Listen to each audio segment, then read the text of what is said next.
BCG is working collectively with SFS, ICC and Vic No Till for the Stubble initiative, and we're working on a few different guidelines, pest management guidelines, nutrition and disease in the stubble retained system. The work's been progressing really well. We're a year into the project. We're really getting to knuckle down on a few of the different key issues now and starting to form those different guidelines over the next few months for the various outputs.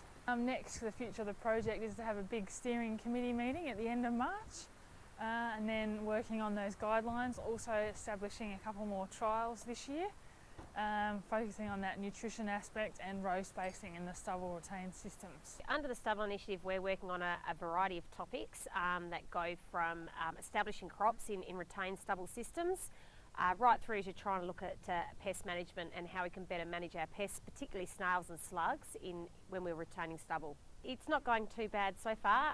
We've spent a lot of time probably looking at weeds and crop nutrition. From there, we're hoping in the next couple of years, it's a 5-year initiative, so we're hoping in the next few years to start working on some of those other harder, more difficult topics like pest management. So there's a couple of things that we're looking at doing in the next couple of years. We started to look more at that fallow management, so what can we do in autumn to manage our stubbles? We're starting to look more at the speed tillers and machinery modifications, just to try and better manage that stubble as opposed to the other option, which I guess is quite widely used, is burning.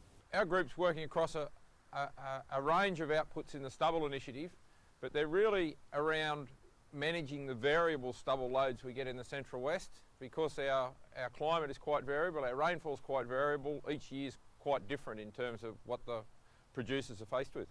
Historically, Central West Farming Systems, based out of Condobolin, has maintained a number of regional sites within about 200k radius of Condobolin, so we have small scale plot trials at those sites that we use for extension purposes, and then we've also got some bigger farmer scale trials within commercial paddocks.